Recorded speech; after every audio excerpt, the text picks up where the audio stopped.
revenons à Interpol et Europol. Donc, je vais d'abord, c'est le plan un peu de ma présentation, je vais d'abord rappeler quelques éléments à propos d'Interpol et d'Europol. Quand, dans quel contexte ils ont été créés, surtout dans quel but. Je vais également effleurer plus que parler des grandes évolutions et je vais mettre ces grands traits-là en contraste avec ce que m'ont dit les enquêteurs que j'ai rencontrés et les procureurs. Cela va m'amener à parler des moyens qui sont habituellement utilisés dans le trafic de drogue transnational. Finalement, je propose de parler de quelques règles qui sont utilisées contre le trafiquant par les policiers pour décider quels moyens ils vont employer. Ces règles-là, je les ai extraites de plusieurs entrevues que j'ai faites avec des policiers. Donc, c'est toujours leur perception à eux que je vais vous présenter. Donc, j'ai gardé aussi une réflexion plus théorique pour la fin de la présentation, si on a le temps. Je voulais un petit peu vous présenter c'était quoi mon cadre théorique, dans quel contexte, dans le fond, j'ai fait ces recherches-là. Vous allez voir que c'est lié.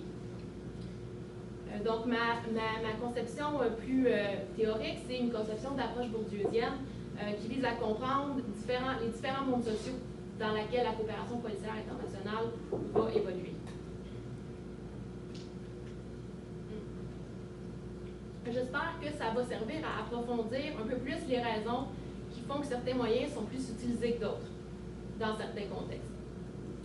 Donc, pour ceux qui sont curieux d'en apprendre davantage, je vous dis tout de suite que j'ai ma thèse de doctorat disponible à ce sujet-là. Si ceux qui sont intéressés, je peux vous envoyer le lien qui est déjà disponible dans Papyrus à l'Université de Montréal. Et dans quelques mois, je vais avoir un livre, le livre de ma thèse, qui va être disponible aux éditions L'Harmattan. Donc, pour aujourd'hui, je vais tenter de juste laisser suffisamment de temps pour les questions si j'y arrive, parce que j'ai beaucoup de choses à dire. Premièrement, on va commencer avec Interpol. Donc, Interpol, c'est le premier arrangement multilatéral à avoir vu le jour. C'est un arrangement multilatéral, pour ceux qui ne sont pas familiers, c'est un arrangement où il y a plus de 2 partenaires impliqués. L'ancêtre d'Interpol, c'est le ICPC, International Criminal Police Commission, qui a été établi en 1923 suite à une résolution d'avant la Première Guerre. Cette résolution-là, elle exprimait le souhait d'améliorer la coopération police à police, donc la coopération directe entre eux. Et servait aussi à donner un caractère plus officiel et formalisé. Ça, c'était leur intention. Donc déjà, à l'origine, on voit qu'Interpol est habité d'un dilemme de type formel-informel. Donc, à l'origine, Interpol aurait été créé par un regroupement de praticiens, c'est-à-dire des policiers, pour 2 raisons. 1, établir et améliorer l'assistance mutuelle entre les organisations policières dans le respect des cadres législatifs de chacun des États. Et 2, mettre en place toutes les institutions pour lutter contre ce que De Flem appelle les ordinary crimes, c'est-à-dire tous les crimes sauf ceux qui sont politiques, comme le terrorisme. Donc, au fil des ans, il y a eu une multitude de discussions, des débats à propos du statut exact d'Interpol. On dit qu'il a débuté comme un policeman's club, mais en 1949, les Nations Unies lui ont attribué un statut consultatif en tant qu'organisation non gouvernementale. En 1971, les Nations Unies ont reconnu Interpol comme étant une organisation intergouvernementale. Donc, Gerspacher, par exemple, est d'avis que Interpol est passé d'un groupe d'enquêteurs informels à une organisation intergouvernementale et formelle. Toutefois, ça peut paraître acceptable sans aucune discussion, mais c'est discutable. Okay? Donc, on sait que les structures associées d'Interpol sont formalisées et que l'organisme est reconnu comme une organisation internationale par les Nations Unies et par plusieurs États aussi, d'ailleurs. Mais Interpol n'a aucunement été établi par une entente explicite ou un traité entre États.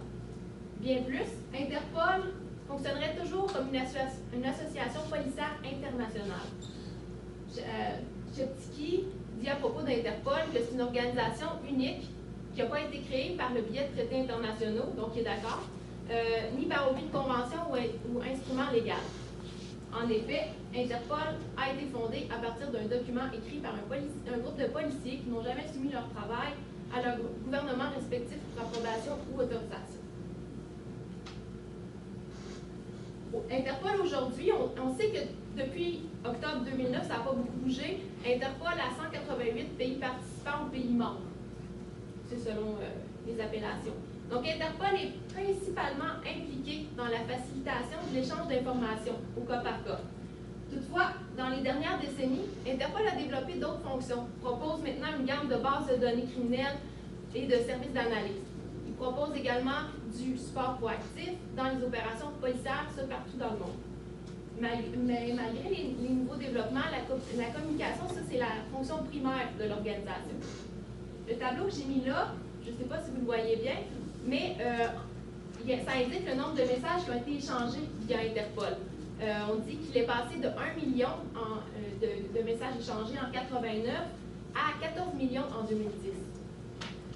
La plupart de ces messages sont des requêtes d'informations qu'on dit préformatées, qui sont donc faites en respectant un formulaire préétabli qui ne permet pas toujours de justifier et d'expliquer l'ensemble du cas. Donc, les gens ne peuvent pas voir le détail du cas. Bien que ces requêtes peuvent être reliées à n'importe quelle activité pour lesquelles une information est demandée en provenance d'un autre territoire, nous savons que la plupart des requêtes sont directement reliées à des enquêtes criminelles. Donc, les demandeurs vont chercher à savoir, par exemple, si un individu a un dossier criminel, qui sont ses associés, si certains biens sont enregistrés comme étant volés, ou encore, ils peuvent demander des informations sur les détenteurs de comptes téléphoniques, entre autres. Il y a plein d'autres options. Toutefois, il faut savoir qu'il n'y a pas aucune obligation légale pour les pays de répondre aux questions des autres.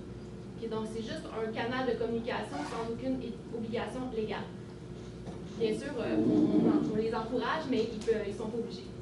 Donc, Interpol a une utilité significative dans la coopération policière internationale. Plus particulièrement, ça, on va dire, au sein de l'Union européenne, c'est là qu'il y en a le plus. Dans les contacts quotidiens entre les organisations policières, Interpol, c'est un canal d'information très utilisé pour l'échange d'informations et de renseignements. Donc, malgré tout, ce qu'il faut savoir, c'est que depuis les 15 dernières années, on va observer une prolifération des nouveaux canaux d'échange d'informations. Ce qui indique, selon moi, qu'Interpol n'est pas suffisant, ou en tous les cas ne répond pas à toutes les questions auxquelles sont confrontées les autorités en la matière. Donc, pour moi, c'est les policiers. Dans plusieurs conventions du Conseil de l'Europe, ainsi que dans la Convention de l'Union européenne sur l'assistance mutuelle en matière criminelle, Interpol est un canal de communication officiel pour la coopération policière et judiciaire, tout spécialement en cas d'urgence. Mais il ne spécifie pas nécessairement ce que veut dire l'urgence. Ici, c'est un peu plus la partie où je parle de mes résultats en tant que tels. Donc, je me demande si cet arrangement multilatéral qui est Interpol peut avoir plus qu'une utilité symbolique. Dans certains cas spécifiques, j'ai trouvé que les arrangements multilatéraux ont plus qu'une utilité symbolique. Par exemple, ils sont particulièrement utiles dans les interactions policières entre les gouvernements qui sont hostiles, politiquement indifférents ou qui ont peu de préoccupations policières en commun. Les capacités communicationnelles d'Interpol se sont avérées particulièrement efficaces pour amener les agences policières des pays qui sont qu'on dit moins développés à communiquer entre eux, de même qu'avec les pays de l'Union européenne et des États-Unis. Toutefois, ce que nous avons trouvé à propos d'Interpol et selon ses utilisateurs prévus, en gros les policiers, ce sont des procédures lourdes. Les policiers trouvent que Interpol a des procédures trop lourdes pour être facilement utilisables. Donc, on peut se demander comment gérer des situations urgentes dans ce contexte. J'ai quelques exemples qui ont été donnés par des policiers qui démontrent à quoi servent des outils comme Interpol. La première chose, ça serait que ça servirait à simplifier le travail en lançant une alerte à tous les pays sans avoir à les joindre individuellement, dans ces cas-là particulièrement. Je vous donne un petit bout de verbatim d'un enquêteur canadien en parlant d'Interpol. Il dit « On va faire affaire avec eux autres à l'occasion, mais de là à dire qu'à Montréal, parce qu'il vient de Montréal, en tant qu'enquêteur sur une base journalière, on fait affaire avec eux autres, non. Ça va arriver que des fois, quand on ne sait pas dans quel pays, on appelle Interpol. Europol, j'ai jamais fait affaire avec eux autres parce que moi, si j'ai besoin de quelque chose, je vais aller voir Interpol. Donc, vous voyez que les deux réseaux sont liés, au moins dans la tête des policiers. Puis eux autres, ils communiquent avec tout le monde. Fait que je n'ai pas besoin d'aller à Europol. C'est parce que c'est l'agence que nous, on connaît le plus. Donc, aussi parce qu'ils connaissent beaucoup Interpol. Interpol est beaucoup plus âgé que Europol, ils sont plus familiers. Ils vont trouver ça plus simple de communiquer avec Interpol. Un autre policier canadien, parce que dans mon échantillon, j'ai beaucoup de policiers canadiens. Je ne vous ai pas présenté l'échantillon parce que j'avais beaucoup de choses à vous dire. On peut en parler à la fin si vous voulez. L'autre enquêteur canadien dit « Je n'ai jamais eu affaire avec Europol. Quant à Interpol, j'ai eu affaire avec cette agence dans le projet qui s'appelle Calvette. Là, ils m'ont donné l'autorisation d'en parler. Dans la mesure où cette agence servait de banque de données, de banque de données pour ficher les individus étant recherchés par la GRC. Autrement dit, je me suis servi d'Interpol à l'échelle mondiale comme je me serais servi du CPIC pour rechercher un individu au Canada. Cette démarche m'a porté fruit dans le projet car un fugitif recherché dans le dossier a été appréhendé par les autorités italiennes qui nous en ont ensuite informés. Donc, ils ont réussi à trouver la personne grâce au fait qu'ils avaient envoyé l'information dans le canal Interpol, puis que les Italiens ont vu ça, puis ils ont fait le lien. Interpol va aussi servir dans les cas d'extradition et de mandats d'arrêt internationaux. Donc, ils sont généralement pas utilisés pour faire une demande d'information dans d'autres cas, parce que les policiers, encore une fois, trouvent ça trop compliqué, préfèrent des moyens plus simples comme les contacts policiers directs ou les demandes qui appellent de type MLAT. Donc, c'est un traité d'entraide judiciaire en français. Eux, ils m'ont beaucoup dit que les canaux multilatéraux, tels qu'Interpol et Europol, étaient surchargés. C'est pourquoi les policiers transnationaux vont le plus souvent utiliser les contacts informels. Ce sont ceux qui sont les plus efficaces.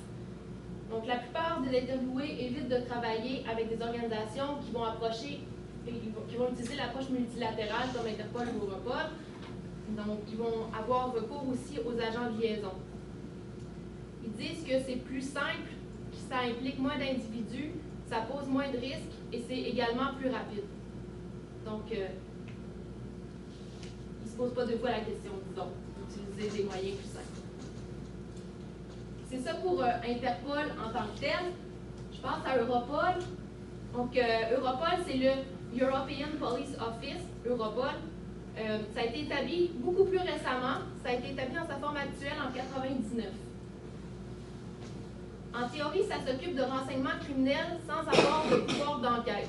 Mais, vous voyez venir, il y en a plusieurs qui contestent ça, dont Lemieux, Gaspacher, Sheptiki, qui pensent que Europol est en fait né avec un potentiel opérationnel et surtout avec le pouvoir de l'utiliser.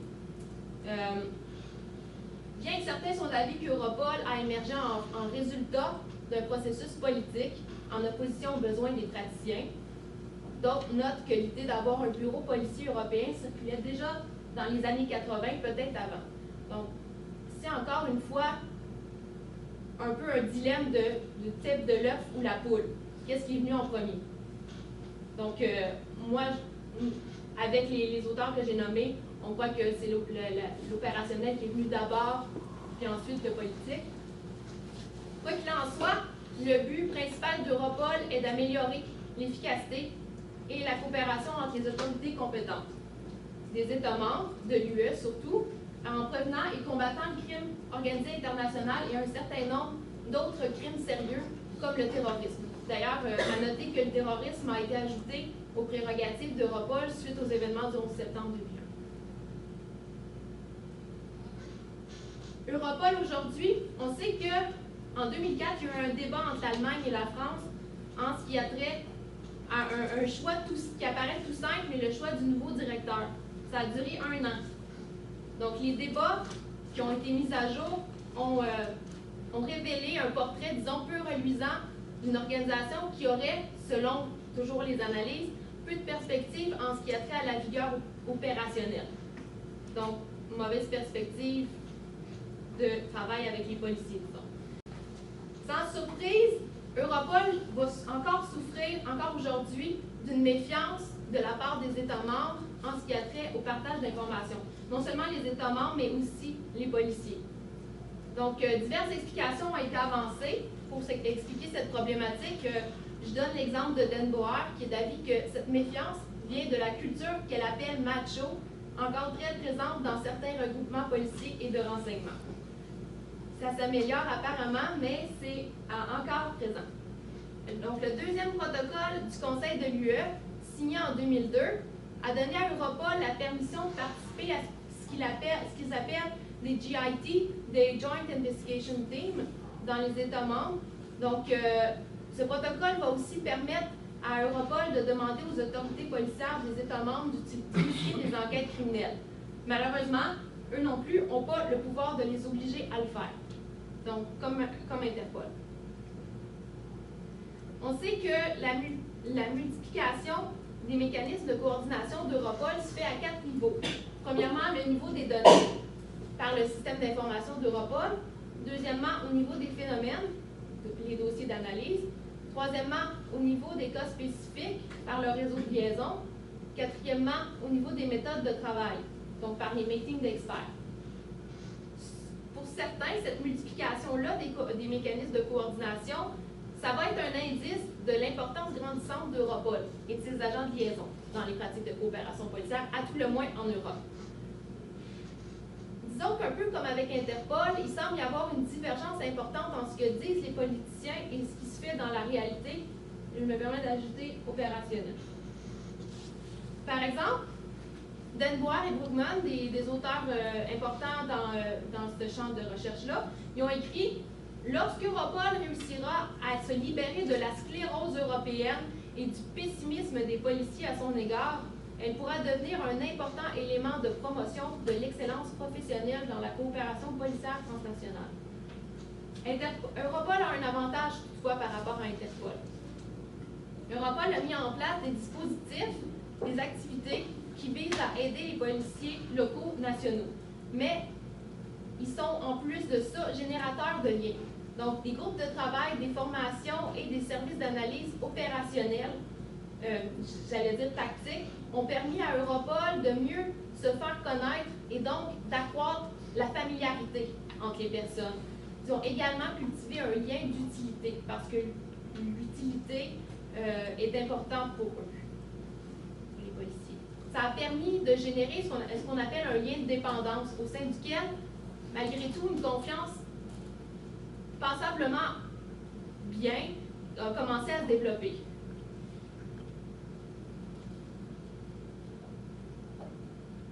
Une autre chose particulière d'Europol par rapport à Interpol, c'est qu'il y a deux acteurs distincts au sein d'Europol.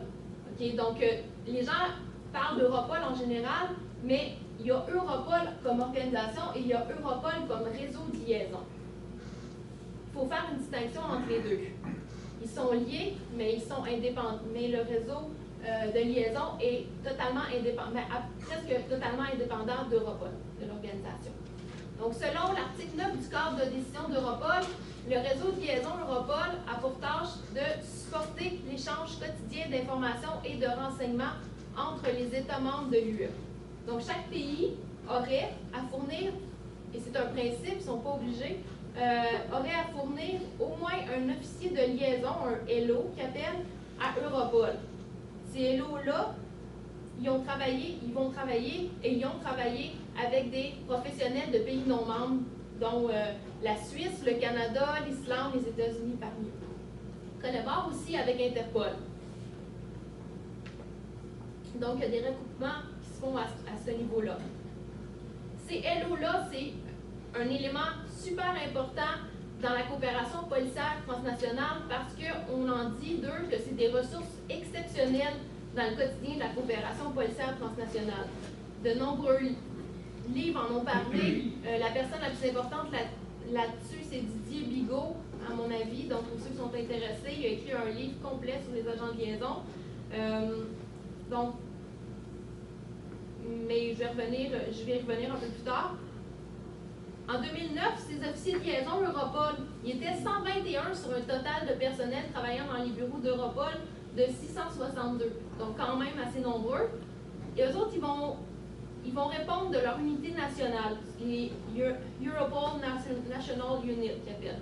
Ils représentent également leur agence policière nationale.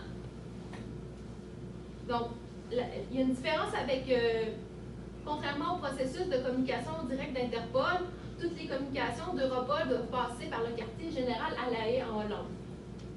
C'est là que les agents de liaison vont échanger de l'information et coordonner leurs actions.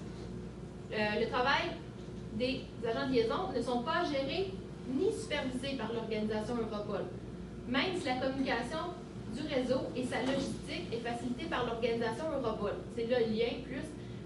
Ça leur donne accès aux bâtiments d'Europol et ça leur permet d'utiliser l'infrastructure sécuritaire d'échange d'informations. Une autre chose importante à savoir, puis je prends un peu d'extension par rapport à Europol, il y a différents types de ce qu'on appelle ELO. Okay? Donc, il existe deux types d'agents de liaison. Il y en a qui sont affiliés à une organisation internationale formelle telle qu'Europol, dont ceux dont on vient de parler. Et il y a ceux qui sont envoyés par une organisation policière directement dans le pays étranger sans passer par une organisation internationale. J'ai trouvé dans ma thèse qu'il s'agit de préférences continentales. Donc, la participation à des agences de liaison, des agents de liaison à Europol, comme ce qu'on appelle knowledge broker ou intermédiaire, c'est la tendance qui est adoptée principalement par les Européens. Tandis que les Nord-Américains vont miser davantage sur les déploiements d'officiers de liaison dans un contexte moins réglementé. J'ai dit Nord-Américain parce que j'ai jamais réussi à avoir de contact assez rapproché avec les policiers sud-américains. J'aurais beaucoup aimé pour voir si ça fonctionnait un peu plus comme les Européens ou un peu plus comme les Américains. Donc, à venir, probablement dans l'avenir, avec des contacts que j'ai commencé à développer. Donc, les agents de liaison vont jouer un double rôle. Ils vont représenter formellement leur gouvernement dans un autre pays, tout en occupant la fonction essentielle d'intermédiaire informel. Donc, ils doivent gérer deux types d'impératifs très différents et ils vont souvent, ce que j'ai trouvé, ce qu'ils m'ont dit, ils vont prioriser souvent leur rôle opérationnel. Ils sont en fait, la plupart du temps, des policiers qui ont été envoyés dans une autre juridiction pour maintenir des contacts, agir comme intermédiaires entre leur agence et les agences policières du pays d'accueil, mais ils n'ont pas de pouvoir formel. Du côté de encore plus de résultats par rapport à mon étude, Europol comme moyen dans les enquêtes à composantes transnationales, en fait, j'ai eu peu de mentions, à part celles que j'ai déjà énoncées là, dans les verbatims tout à l'heure, en parlant d'Interpol. Il y a eu peu de mentions par nos interviewés, sauf pour dire qu'ils ne l'utilisent pas. Il y a l'exception hollandaise, probablement parce que les bureaux d'Europol sont en Hollande, et donc ils sont plus impliqués, c'est beaucoup plus proche de leur modèle à eux. Les Hollandais disent que de bonnes relations sont établies avec Europol et que ces dernières années, leur utilisation s'accélère, car ils démontrent peu à peu leur utilité. Donc, ils se font connaître, les Hollandais ils les connaissent beaucoup plus facilement parce qu'ils sont proches, et ils démontrent leur utilité. Il y a des chances que ça prenne un peu d'expansion.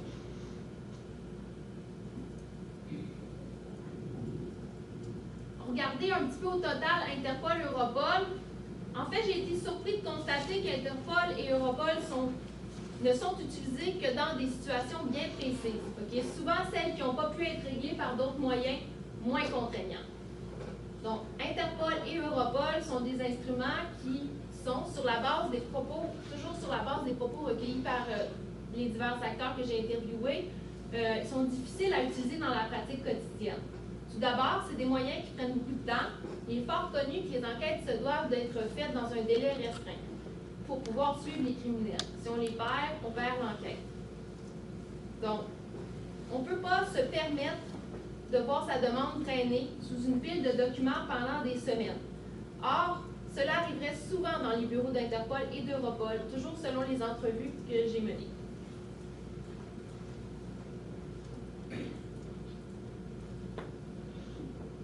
Les seuls moments où les interviewés ont dit avoir utilisé les canaux de communication d'Europol et d'Interpol sont lorsqu'ils ignorent où se trouve l'information ou l'individu recherché.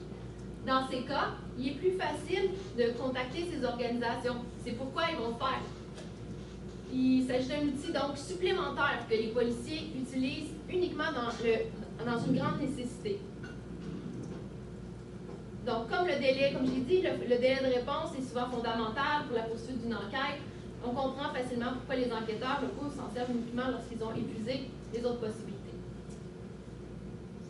Donc, qu'est-ce que les policiers font? Ils vont contacter directement les personnes que j'ai appelées leurs homologues, les personnes qui font le même travail qu'eux ou équivalent dans le pays qui les intéresse. Ils vont le faire soit par le biais d'un agent de liaison ou par eux-mêmes parce qu'ils connaissent déjà une personne dans le pays. Donc, j'ai donné un exemple. Un policier suisse m'a expliqué que lorsque les policiers tentent d'utiliser les canaux d'Interpol et d'Europol, ils n'y arrivent pas. Les demandes se perdent sur des mauvais bureaux, restent encore en dessous d'une pile de documents pendant un trop grand délai, ce qui fait qu'ils finissent par avoir une mauvaise réputation. Une chose par rapport à la recherche, Nadelman, pour ceux qui le connaissent, en 1993, avait d'ailleurs tiré les mêmes conclusions pour expliquer la faible utilisation d'Interpol, cette fois-ci par la DEA et par le FBI. Il avait même fait un sondage auprès des chefs de police en 1991, puis il a trouvé qu'il y a eu vraiment pas beaucoup de gens qui ont trouvé Interpol utile pour leur agence. Entre 1991 et aujourd'hui, la situation, en tout cas depuis mon étude, la situation ne semble pas avoir beaucoup évolué, à tout le moins dans l'esprit des policiers, parce qu'il faut se rappeler que j'ai demandé aux policiers, il y a peut-être des choses qui ont évolué, puis certaines personnes dans certains secteurs que je n'ai pas explorés, ça se serait amélioré. Pas l'exclure. Je vous ai mis un petit graphique ressorti de ma thèse qui traite des moyens utilisés par les praticiens. J'ai rajouté les Joint Investigation Team parce que je trouvais que c'était important de les mettre là. J'en ai pris plus conscience depuis que j'ai soutenu ma thèse, donc rajouté. Donc le graphique vise à résumer visuellement les moyens habituellement utilisés dans la pratique. Le graphique est séparé par les lignes pointillées. Les lignes pointillées horizontales, ça sépare les moyens légaux et les moyens policiers. Et donc, ils vont se recouper souvent. Pour ceux qui sont un peu plus familiers avec les enquêtes criminelles de niveau crime organisé de grande envergure, souvent les procureurs vont travailler avec les enquêteurs. Les procureurs vont venir dans l'enquête, travailler avec les enquêteurs pour les supporter et vice-versa. Quand l'enquête est terminée, souvent les enquêteurs vont aller travailler avec les procureurs à la cour. Donc ça, c'est quelque chose qui vient plus du modèle européen, mais qu'on a beaucoup à adopter, mais j'ai quand même gardé une ligne pointillée. Donc, le graphique montre également que l'agent de liaison est central à l'enquête. Okay, donc, je l'ai mis juste là, si vous voyez.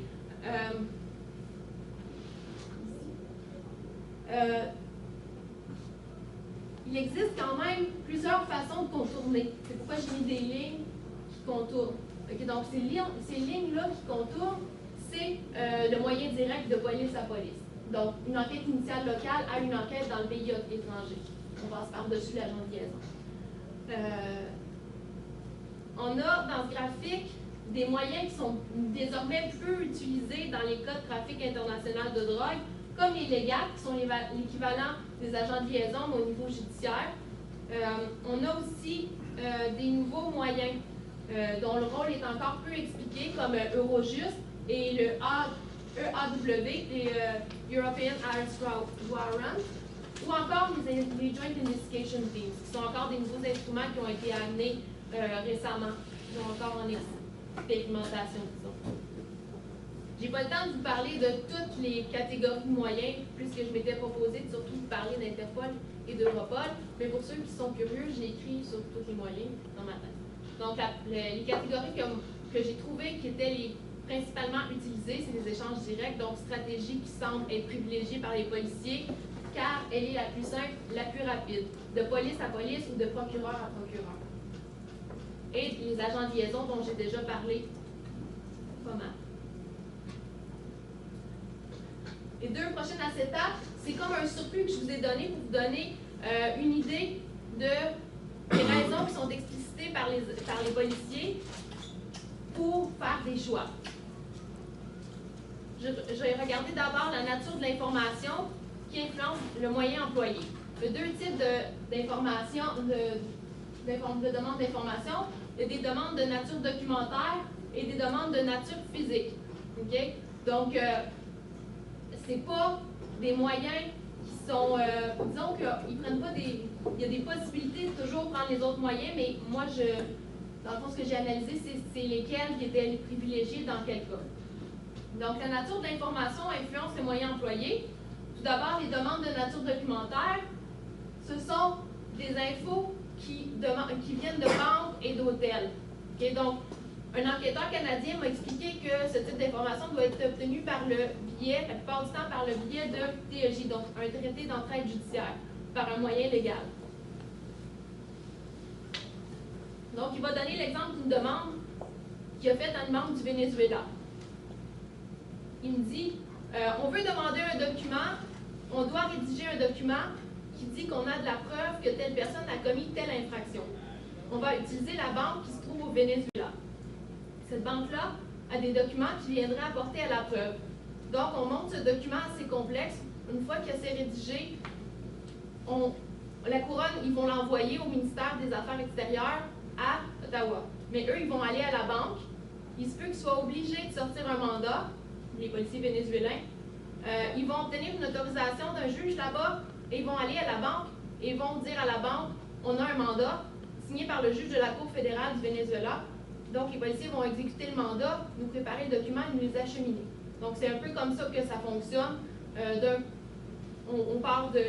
Les policiers font des demandes au niveau, ils envoient ça aux affaires extérieures, puis il faut que ça redescende, puis que ça repasse par le même canal.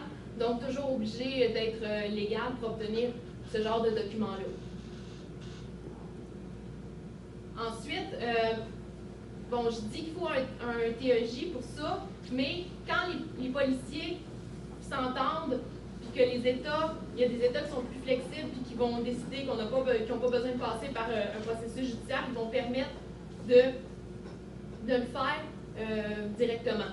Okay, donc, ils vont faire ça par le biais de contact direct entre deux personnes qui ont assez confiance l'un dans l'autre.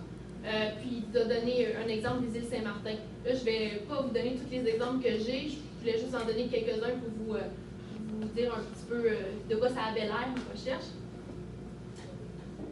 Donc, dans les demandes de nature documentaire, il serait possible de procéder de plusieurs façons pour obtenir de l'information de nature documentaire, pas seulement dans le cadre d'un TEJ, mais c'est la voie privilégiée. Il y a aussi, donc cette règle générale, elle ne s'applique pas toujours, mais elle ne s'applique pas toujours, surtout quand il y a une urgence. J'ai un cas ici qui va démontrer l'originalité dont peuvent faire preuve certains enquêteurs pour tenter d'obtenir un élément d'information qui est nécessaire pour eux. Donc, l'interviewé m'a parlé d'un cas où il devait obtenir une information d'une banque du Nigeria. Il n'a pas pu utiliser le TEJ simplement parce que la situation ne le permettait pas. Okay? Donc, il dit, puis je le mets parce qu'il est un petit peu long, mais c'est super intéressant comme cas. Donc, il dit, je faisais des enquêtes sur les fraudes nigériennes. Et on avait arrêté un individu à Montréal. Il devait prouver que l'argent qui était de la banque du Nigeria, elle n'existait pas. Il fallait quelqu'un en autorité de la banque pour me donner une preuve que ce compte-là n'existait pas. Sinon, je ne pouvais pas condamner mon individu ici. Parce qu'il faut que je prouve hors de tout doute que ce qu'il dit n'est pas vrai. On n'avait pas d'agent de liaison, personne ne pouvait mettre le pied là, le gouvernement était trop instable. Par contre, on avait un consul canadien qui était là. Je l'ai appelé, je lui ai expliqué, il m'a fait une faveur. Il est allé à la banque voir l'assistant directeur et il lui a demandé si ce compte-là existait. Ils ont dit non, ça n'existe pas. Je lui ai demandé, peux-tu me le mettre par écrit puis signer? Il me l'a envoyé assermenté. Il dit, moi, vis-à-vis de la loi de la preuve au Canada, vu que c'était une preuve bancaire, j'ai pu utiliser un brouillon que j'avais obtenu d'un directeur de banque du Nigeria vis-à-vis de mon consul. En m'envoyant le document, il me dit, il faut que je m'en aille, le gouvernement s'est fait renverser. Il y avait des personnes avec des armes dans la rue. Ils ont vidé à bâtisse, puis ils sont partis en hélicoptère. Donc, c'était le seul moyen d'obtenir ce qu'ils voulaient. Après, ça aurait été trop tard. En tout cas, j'ai trouvé ça magnifique comme récit. Donc, le moyen qu'il a employé est original, puisqu'il n'a pas fait avec des contacts directs, ni avec une entraide judiciaire. Vu que c'était urgent à la cour, il n'y aurait pas eu besoin de faire une demande d'entraide judiciaire. Donc, les demandes de nature physique, dans ce cas-là, les contacts directs entre les policiers seraient privilégiés pour remplir les demandes d'information de nature physique. Vous vous demandez sûrement c'est quoi une information physique.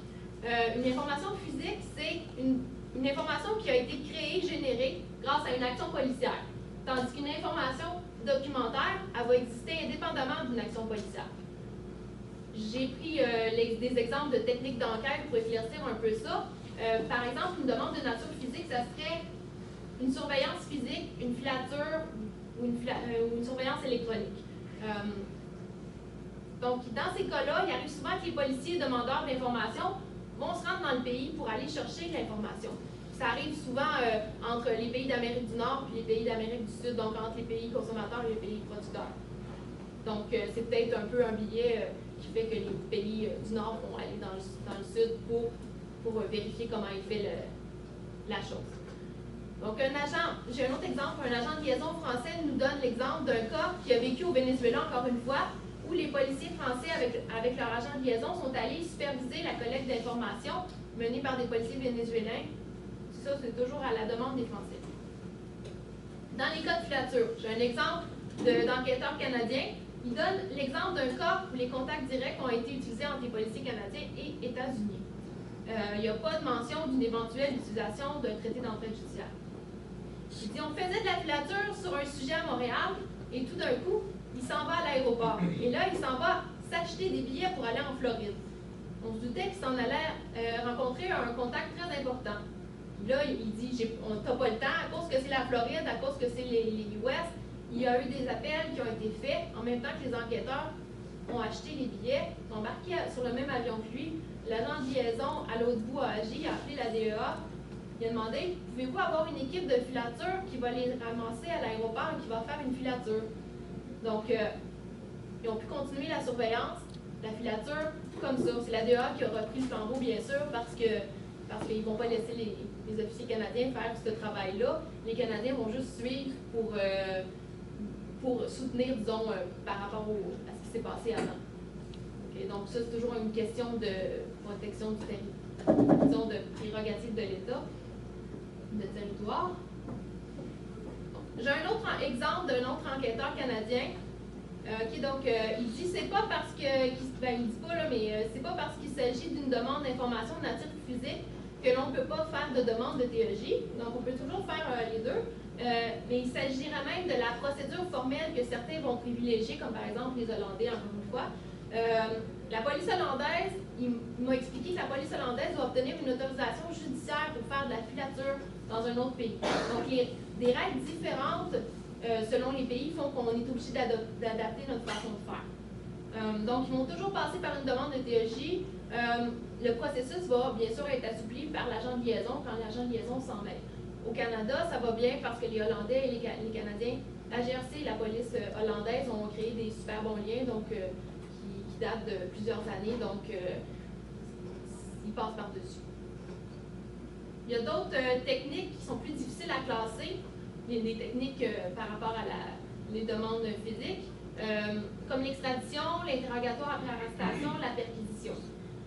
Donc, dans le cas de l'extradition, il est clair que même si la nature physique de la coopération ne fait pas de doute, il faut passer par les demandes officielles, même par une audience au tribunal, pour pouvoir extrader un suspect.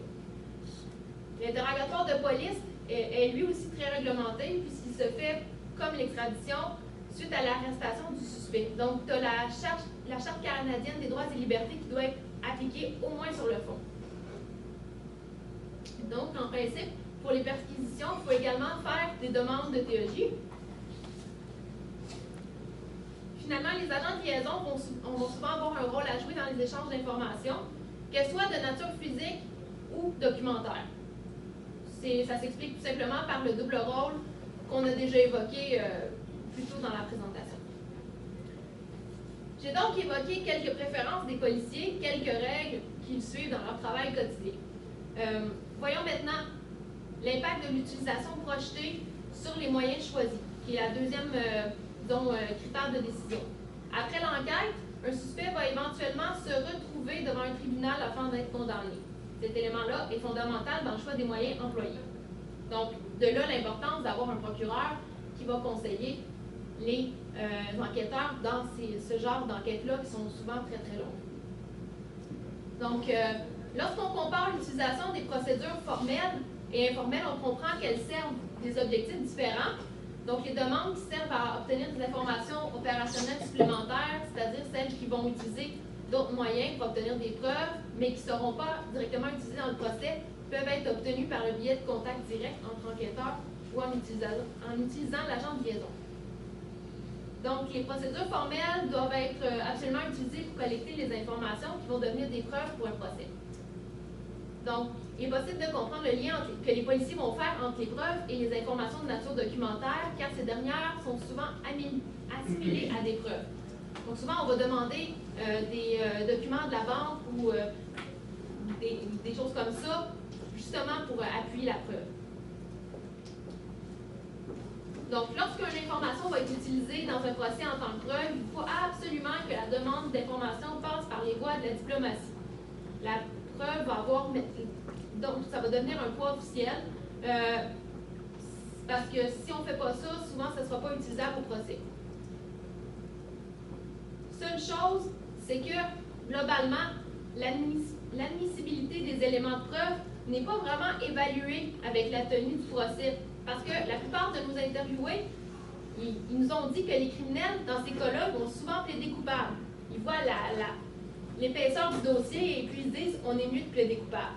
Donc, la preuve, elle est souvent pas examinée par un juge. Donc, il est normal, sachant cela, que les policiers prennent plus de liberté et emploient des procédures plus simples pour réduire l'incertitude dans leur travail. Un élément récurrent dans les entrevues et dans les autres documents est que les agents de l'enquête à composante transnationale cherchent à rendre leur travail le moins compliqué possible. Ils tendent à favoriser l'informel, le bilatéral, au détriment du formel et du multilatéral, qui sont plus complexes. Je vais passer ça parce que j'ai déjà dépassé mon temps. Et je voulais juste vous montrer, parce que je ne vous ai pas expliqué ma conception de la coopération policière transnationale. Il y a deux éléments, pour moi. Il y a donc, vous l'avez compris, la politique, les politiques transnationales et le policing transnational. Donc, la coopération policière transnationale va continuellement être tiraillée et vivre un dilemme entre ce que j'appelle l'utilité-rationalité politique versus l'utilité-rationalité opérationnelle professionnelle. Donc, j'en arrive rapidement à mon cadre théorique, que s'il y en a qui veulent poser plus de questions, je sais que je vais faire ça rapidement pour que vous ayez le temps de poser des questions. Donc, je me suis inspirée de l'approche bourdieusien que Bigot a repris et que j'ai repris. Okay? Donc, pour moi, il y a au moins deux mondes sociaux de la coopération policière transnationale. Les acteurs étatiques qui ont des normes, des valeurs propres, et la police qui sont des acteurs opérationnels et qui ont une culture propre. Donc, ils répondent à des logiques différentes. On a tout d'abord le monde social des acteurs politiques. Plusieurs États qui ont des normes, des valeurs propres qui sont différentes, souvent vont élaborer un socle commun de règles, favoriser la reconnaissance, la confiance mutuelle entre eux et protéger des valeurs communes, comme les droits et libertés. Et il y a les polices, le monde social des acteurs policiers, donc des acteurs opérationnels qui ont une culture propre, qui vont souvent répondre à des événements spécifiques, des événements problématiques. Par exemple, ici, j'avais donné un cas qui se déroulait dans l'État 2, mettons un citoyen de l'État 3 et l'auteur. Vous voyez que la police 2 et la police 3 sont les seuls à participer là-dedans, que la police 1 n'est pas impliquée. Ce qui fait que dans chaque cas spécifique, il va y avoir échange d'informations, partage de pratiques communes et développement de familiarité et de confiance. L'autre police, là, elle n'en bénéficie pas directement. Si jamais elle se connecte avec une de ces polices-là, éventuellement, dans un autre cas, elle peut en bénéficier. Le modèle global. Juste parce qu'il y a un étudiant de doctorat, un policier aussi, qui a fait sa thèse en même temps que moi. Donc on s'est rendu compte qu'on avait travaillé sur des choses totalement différentes, mais qu'on avait plus ou moins les mêmes conclusions. Donc juste vous dire un petit peu, c'est un Européen hollandais qui s'appelle Bloch. Donc ça supporte mes conclusions en ce qui a trait à l'existence d'au moins deux mondes sociaux que lui appelle rationalité, qui évolue plus ou moins en vase clos.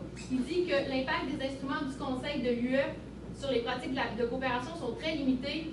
Il dit que 61% des instruments n'ont eu aucun ou très peu d'effet sur les pratiques. Donc, vous avez compris qu'il faisait une étude quantitative. Il dit que lorsqu'un instrument, pour lui, c'est un document, a une influence importante. Les analyses statistiques qu'il a utilisées, c'est les tests de Kikaré. Il dit que ces analyses-là démontrent que cela est lié au niveau élevé de ce qu'il appelle le professional rationality. Donc, en d'autres termes, lorsqu'un nombre important d'experts policiers sont impliqués dans la conception d'un instrument, celle-ci est plus facilement acceptée par les professionnels policiers et intégrée dans leur pratique quotidienne. D'ailleurs, très souvent, ce sont déjà des pratiques courantes. Okay, donc, dans ce graphique, il est difficile de positionner Interpol. On peut se demander, est-ce encore un forum par et pour les policiers ou est-ce un instrument politique? Interpol semble se trouver entre les deux. C'est plus encore le cas avec Europol, d'autant plus qu'il s'agit d'un organisme encore relativement jeune. Quoi qu'il en soit, je veux juste rappeler que le moyen sans conteste le plus populaire, c'est l'agent de liaison, avec souvent un double rôle entre la diplomatie et le travail opérationnel. Merci.